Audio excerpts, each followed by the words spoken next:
Hello, ഇന്നൊരു explainer വീഡിയോയുമായിട്ടാണ് ഞാൻ നിങ്ങളുടെ മുമ്പിൽ നിൽക്കുന്നത്. ഞാൻ മുമ്പ് ChatGPT എക്സ്പ്ലെയിൻ ചെയ്ത വീഡിയോക്ക് അത്യാവശ്യം നല്ല വ്യൂസും നല്ല കമൻസും കിട്ടിയിരുന്നു. അപ്പോൾ എനിക്ക് തോന്നി ഇപ്പോൾ വേൾഡ് ആക്ച്വലി ചർച്ച ചെയ്യുന്നത് ന്യൂക്ലിയർ എനർജിയെ കുറിച്ചാണ്. എസ്പെഷ്യലി ഇറാൻ ഇസ്രായേൽ US കോൺഫ്ലിക്റ്റുമായി ബന്ധപ്പെട്ട് ന്യൂക്ലിയർ എനർജിയുമായി ബന്ധപ്പെട്ടുള്ള ചർച്ചകൾ വളരെ സജീവമായി നടക്കുന്നുണ്ട്. അപ്പോൾ എന്താണ് ഈ ന്യൂക്ലിയർ എനർജി, എന്താണ് ഒരു ന്യൂക്ലിയർ റിയാക്ടർ, എന്താണ് ഒരു ന്യൂക്ലിയർ ബോംബ്, ഇത് എങ്ങനെയാണ് ആക്ച്വലി വർക്ക് ചെയ്യുന്നത് എന്ന് തുടങ്ങിയിട്ടുള്ള കാര്യങ്ങൾ ചിലപ്പോൾ ആളുകൾക്ക് അറിയാൻ കുറച്ചുകൂടി ഇൻട്രസ്റ്റ് ഉണ്ടാവും. അതിന്റെ ബിഹൈൻഡ് ദ സയൻസ് എക്സ്പ്ലെയിൻ ചെയ്യാൻ സാധിക്കുമോ എന്നുള്ളതാണ് ഞാൻ ഈ വീഡിയോയിലൂടെ അറ്റംപ്റ്റ് ചെയ്യാൻ പോകുന്നത്. തീർച്ചയായിട്ടും നിങ്ങൾ കണ്ടു നോക്കുക. കണ്ടിട്ട് നിങ്ങൾക്ക് മനസ്സിലായി എന്നുണ്ടെങ്കിൽ ലീവ് എ കമന്റ്.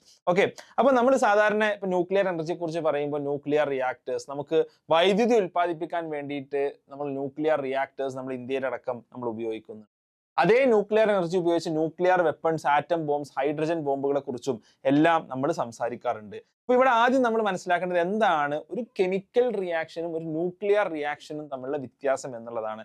സാധാരണ കെമിക്കൽ റിയാക്ഷൻസ്, കെമിക്കൽസിനെ കുറിച്ച് നമ്മൾ ഒരുപാട് കേട്ടിട്ടുണ്ട്. ഫോർ എക്സാമ്പിൾ നമ്മൾ പറയാറുണ്ട് എന്ത്, ഒരു കാർബൺ പ്ലസ് ഓക്സിജൻ രണ്ടും കൂടി ചേർന്നാൽ എന്തായി മാറും? അതൊരു കെമിക്കൽ കോമ്പൗണ്ട് ആയി മാറും, അഥവാ കാർബൺ ഡൈ ഓക്സൈഡ് ആയി മാറും അല്ലെ. കാർബൺ ഓക്സിജൻ എന്ന് പറയുന്ന രണ്ട് മൂലകങ്ങൾ, രണ്ട് എലമെന്റ്സ് കൂടി ചേർന്നാൽ അതൊരു കോമ്പൗണ്ട് ആയി മാറും. ഇതിനെയാണ് നമ്മളൊരു കെമിക്കൽ റിയാക്ഷൻ, തിരിച്ചു ആവാം, ഒരു കോമ്പൗണ്ടിനെ രണ്ട് എലമെന്റ്സ് ആക്കുന്നത് ഒക്കെ ആവാം. ഇതിനൊക്കെയാണ് നമ്മൾ കെമിക്കൽ റിയാക്ഷൻസ് എന്ന് വിളിക്കുക.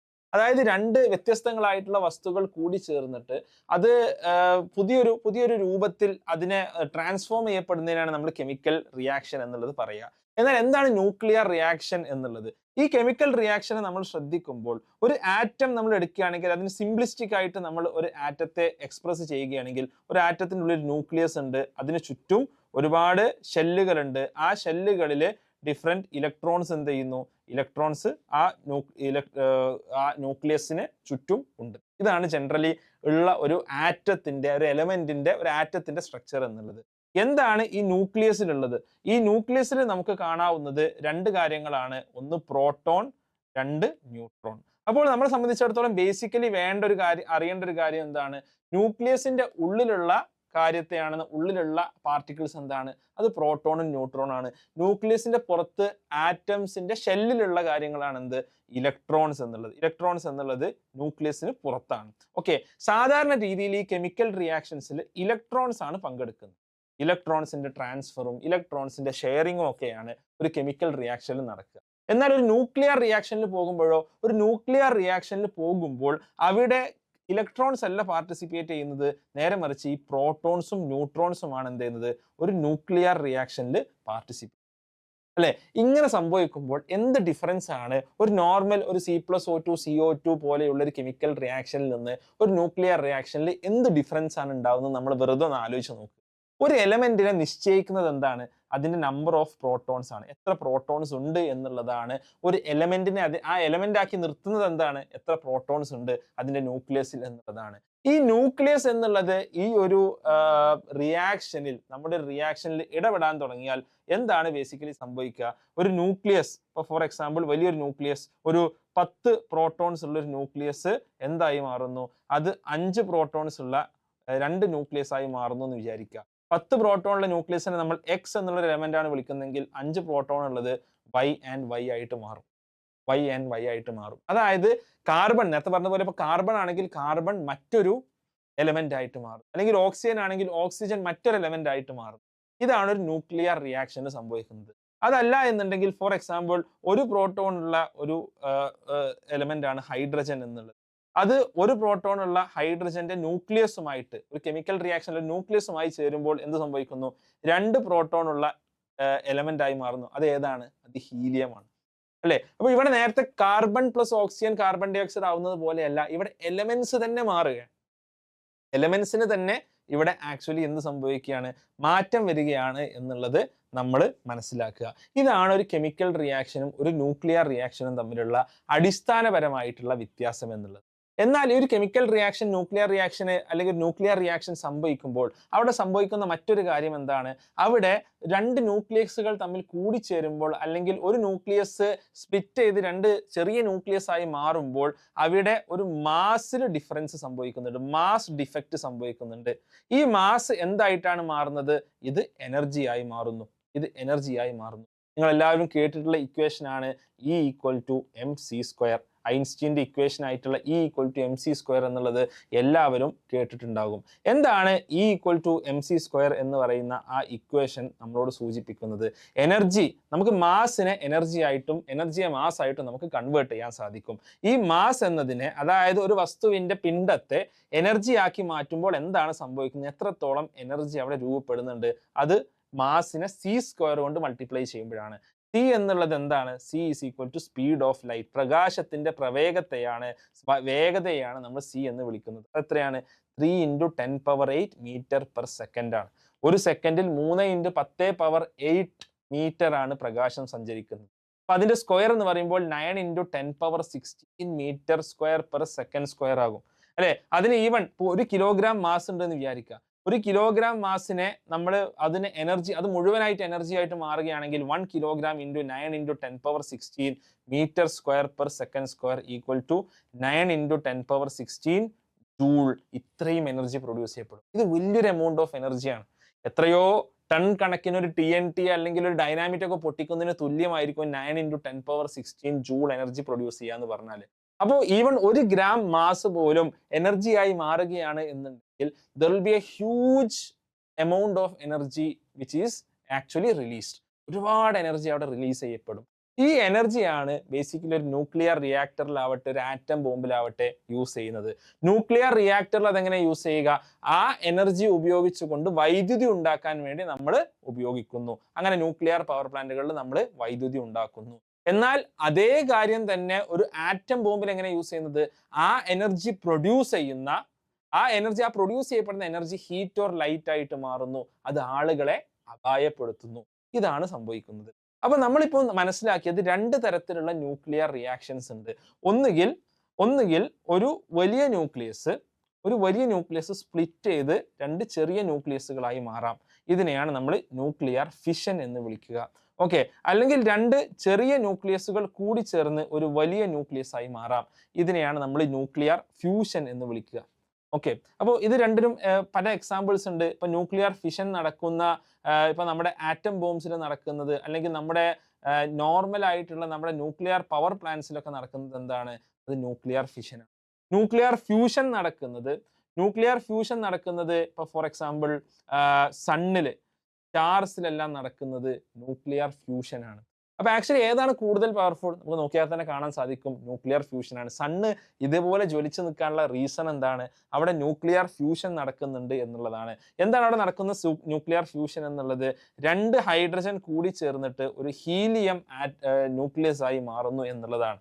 ഓക്കെ, 2 ഹൈഡ്രജൻ കൂടി ചേർന്നിട്ട് ഒരു ഹീലിയം ന്യൂക്ലിയസ് ആയി മാറുന്നു എന്നുള്ളതാണ് സണ്ണിലടക്കമുള്ള സ്റ്റാർസിൽ നടക്കുന്ന ന്യൂക്ലിയർ ഫ്യൂഷൻ റിയാക്ഷൻ എന്നുള്ളത്.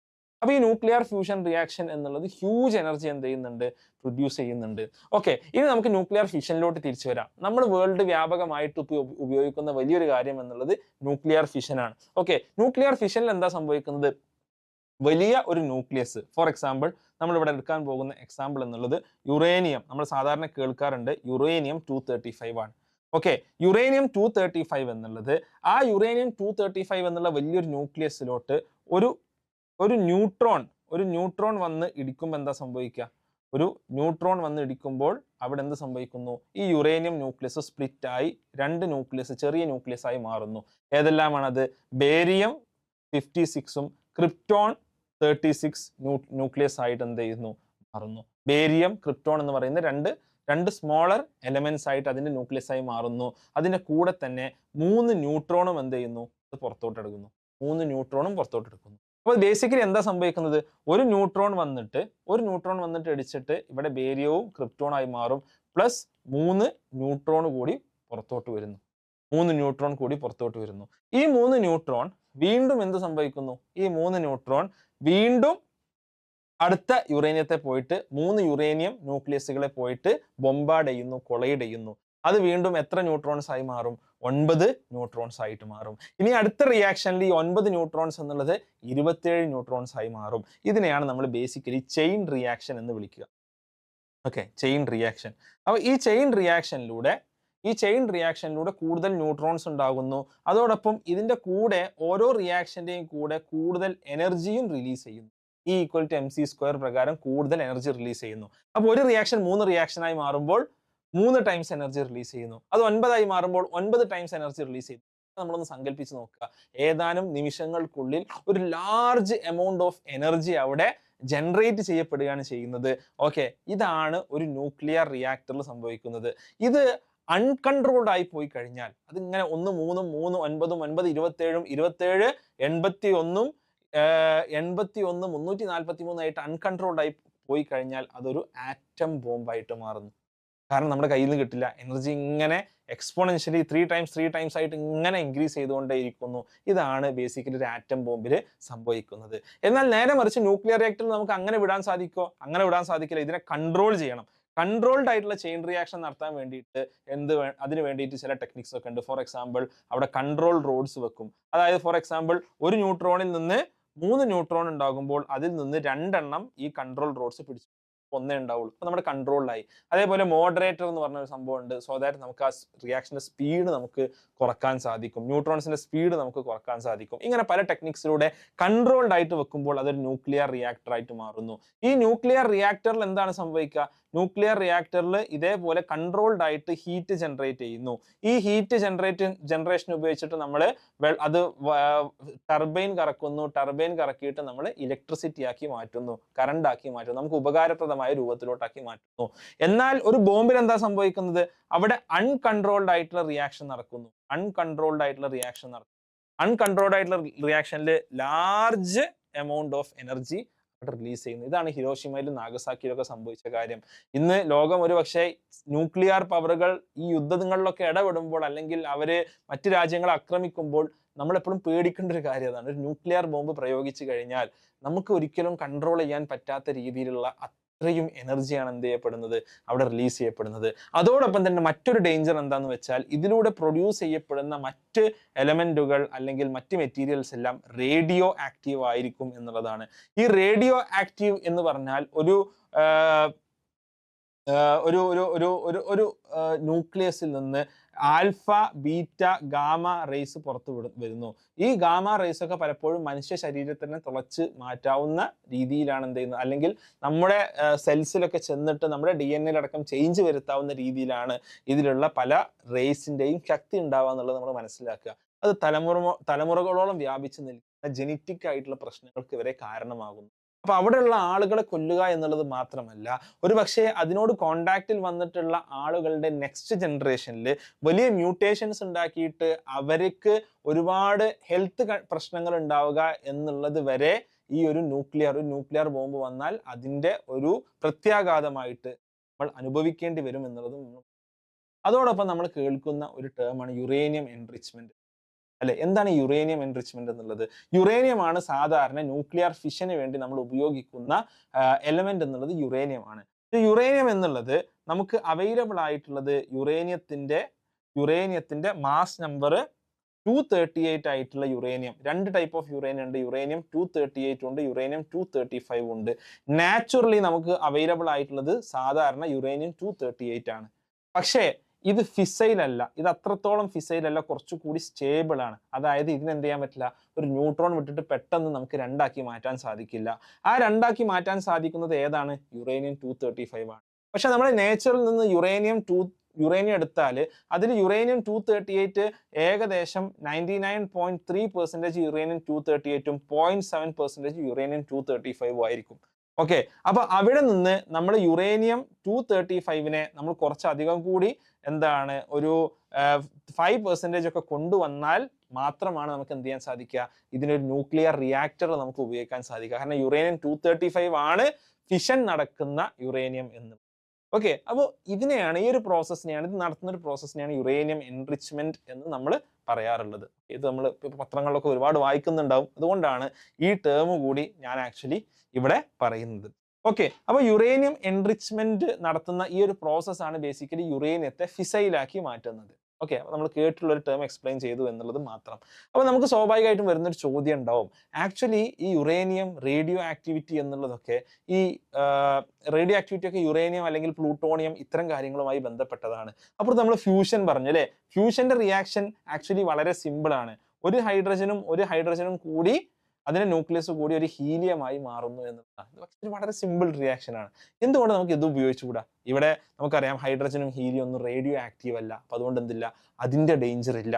ഓക്കെ, എന്ന് മാത്രമല്ല സണ്ണ് പോലുള്ള സ്റ്റാറുകളിൽ സംഭവിക്കുന്നതാണ്. കൂടുതൽ എനർജി കിട്ടാൻ സ്വാഭാവികമായിട്ടും ഫ്യൂഷൻ, അവിടെയാണ് പ്രശ്നം. ഫ്യൂഷൻ നടക്കണം എന്നുണ്ടെങ്കിൽ generally high temperature and high pressure ഒക്കെ വേണം. അങ്ങനെയുള്ള സ്ഥലങ്ങളിൽ മാത്രമേ ഈ ഫ്യൂഷൻ റിയാക്ഷൻസ് ഇനീഷ്യേറ്റ് ചെയ്യപ്പെടുകയുള്ളൂ. സണ്ണിൽ ഈ ഒരു ഹൈ ടെമ്പറേച്ചർ പ്രഷർ സിറ്റുവേഷൻ ഉണ്ടായത് കൊണ്ടാണ് ഫ്യൂഷൻ റിയാക്ഷൻ. ഈ ഹൈ ടെമ്പറേച്ചർ പ്രഷർ എന്ന് പറഞ്ഞാൽ ഏകദേശം 1000 ഡിഗ്രിയോ 2000 ഡിഗ്രിയോ 10000 ഡിഗ്രി എന്നല്ല, millions of degree Celsius temperature ഉണ്ടെങ്കിലേ ഫ്യൂഷൻ റിയാക്ഷൻ നടക്കുകയുള്ളൂ. അതുകൊണ്ട് തന്നെ ഫ്യൂഷൻ റിയാക്ഷൻ വളരെ ഒരു എനർജി എഫിഷ്യന്റ് ആയിട്ട് ജനറേറ്റ് ചെയ്യാവുന്ന രീതിയിൽ നമുക്ക് ഇതുവരെ ഭൂമിയിൽ ഉണ്ടാക്കാൻ സാധിച്ചിട്ടില്ല. കാരണം അത്ര വലിയ ടെമ്പറേച്ചർ നമുക്ക് ക്രിയേറ്റ് ചെയ്യാൻ സാധിച്ചിട്ടില്ല. അത് സാധിക്കുക എന്നുള്ളത് ഓൾമോസ്റ്റ് അപ്രായോഗികമായിട്ടുള്ളൊരു കാര്യമാണ്. അപ്പോൾ സ്വാഭാവികമായിട്ട് ചോദ്യം ഉണ്ടാവും, നമ്മൾ ഹൈഡ്രജൻ ബോംബുകളെ കുറിച്ച് കേട്ടിട്ടുണ്ട് അല്ലെ? ഹൈഡ്രജൻ ബോംബുകൾ എന്നാൽ ആറ്റം